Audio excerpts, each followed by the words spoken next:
Elasticity of demand is less than 1, यानी कि in elastic demand है, परफेक्टली इन इलास्टिक नहीं है पर इन इलास्टिक डिमांड है।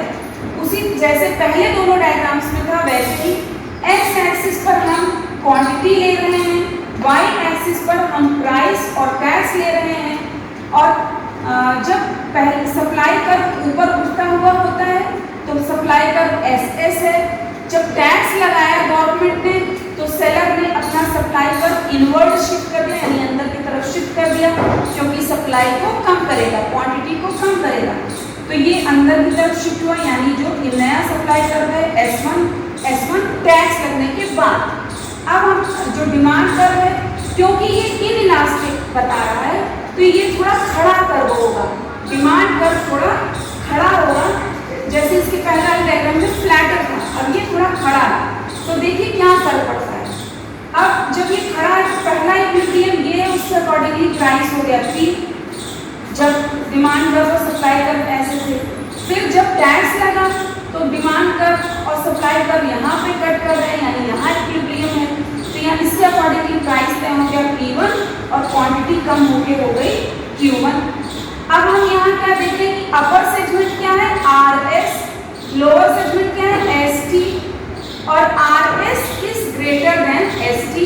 यहाँ पे RS बड़ा है और ST जो है वो छोटा है, यानी जो इलास्टिसिटी ऑफ डिमांड जब लेस देन 1 होगी तो बर्डन ऑन सेलर कम होगा और बर्डन ऑन बायर अधिक होगा। ये चीज इस डायग्राम में भी दिख रही है कि अपर सेगमेंट अधिक है, लोअर सेगमेंट कम है, यानी बर्डन ऑन बायर अधिक है और बर्डन ऑन सेलर कम है। Burden on buyer is greater than burden on seller. तो ये जब elasticity of demand is less than 1 है तब ऐसा होगा। फिर दूसरा डायग्राम आता है हमारा when elasticity of demand is perfectly elastic। perfectly elastic मतलब इनफाइनाइट है, अनंत है। तब क्या होगा, तो जब ये इलास्टिसिटी ऑफ डिमांड अनंत है या परफेक्टली इलास्टिक है तो पूरा का पूरा भार सेलर पर होगा, लोअर सेगमेंट में होगा, अपर सेगमेंट नहीं होगा। ये यहाँ पर हमें दिखता है कि सप्लाई कर्व दोनों वैसे ही बने, SS टैक्स लगने के पहले, S1 टैक्स लगने के बाद। और जो देखिए आप मजबूरी सेलर की कि वो यहाँ पर जितना टैक्स लग रहा है, यानी इन दोनों सप्लाई कर्व्स के बीच की लंबी दूरी RP है, ये दिखाती है टैक्स कितना है। तो ये टैक्स RP जो है वो प्राइस से नीचे आ रहा है, मतलब जितना प्राइस है उसी में उसको बियर कर लेना पड़े, वो प्राइस को बढ़ा नहीं पा रहा है कि टैक्स लगा और उसमें से कुछ प्राइस में बढ़ा ले या पूरा बढ़ा ले, ये नहीं कर पा रहा। वो पूरा का पूरा जितना पहला प्राइस था उसी में उसको वो बियर करना पड़ रहा है। यानी when seller is not able to change price, it means he is bearing whole burden on himself। पूरा का पूरा भार सेलर अपने ऊपर बियर कर रहा है, और क्यों वो क्वांटिटी तो कम कर ले रहा है पर प्राइस में कोई चेंज नहीं कर पा रहा। कैसे, पहला इक्विलिब्रियम डिमांड सप्लाई को यहाँ पे काट रहे हैं, इसके अकॉर्डिंगली प्राइस है OP, क्वांटिटी है Q। अब जब सप्लाई कर्व शिफ्ट हो गया टैक्स लगने की वजह से तो नया जहाँ डिमांड पर सप्लाई कर्व को काटे वो ही हो गया ये पॉइंट।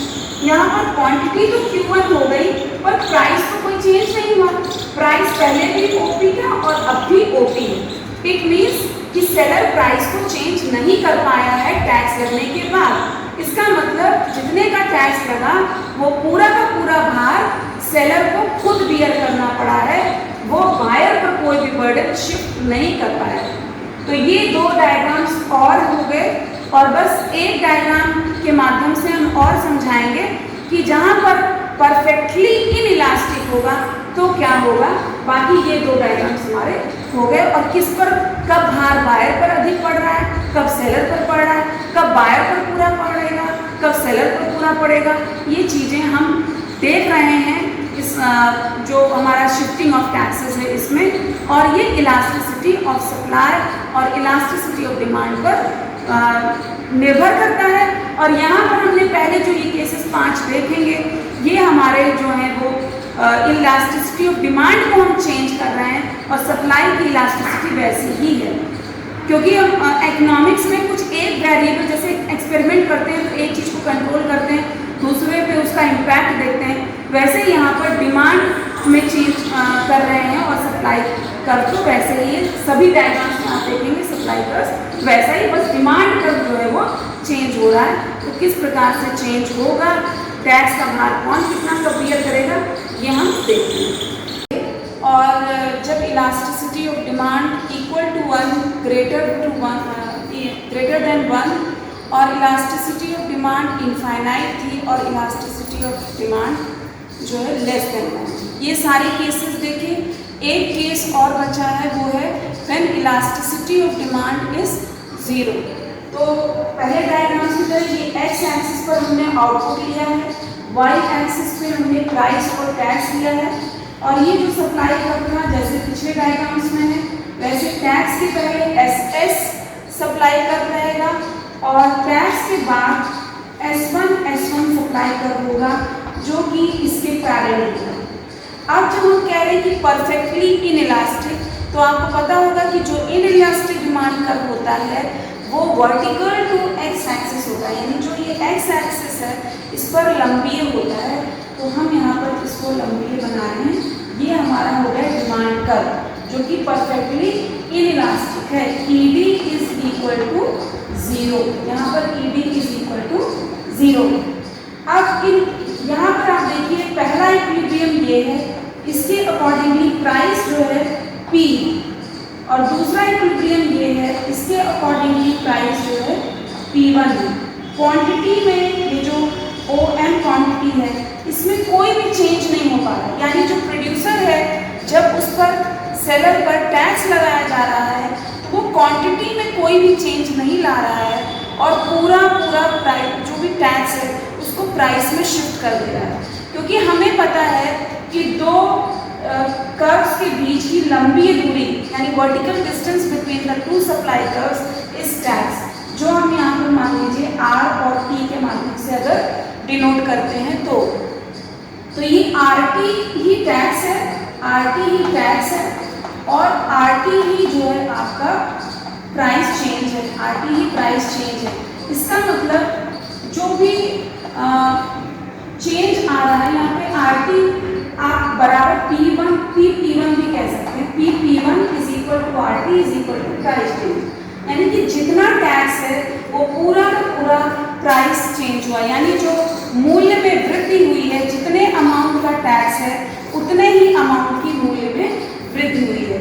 इससे क्या दिखता है, यहाँ पे इलास्टिसिटी ऑफ डिमांड अगर 0 है इसका मतलब बर्डन ऑन सेलर 0 है, यानी विक्रेता पर कोई भार नहीं, और विक्रेता क्या पूरा जो भी इस पर टैक्स लगा उसने उसको प्राइस में चेंज कर दिया, और हम आपको बता चुके हैं कि जो टैक्स है उसको वो शिफ्ट करना चाहेगा क्वांटिटी में कमी करके या प्राइस को बढ़ाकर। तो यहाँ क्वांटिटी में तो कोई कमी नहीं कर पाया है, पूरा का पूरा जितना टैक्स लगा उतने से उसने प्राइस को बढ़ा दिया।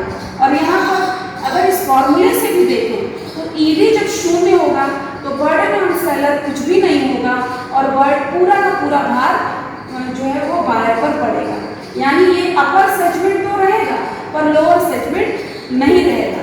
तो यहाँ पर पूरा भार जो है वो बायर पर है और सेलर पर कोई भी भार नहीं है।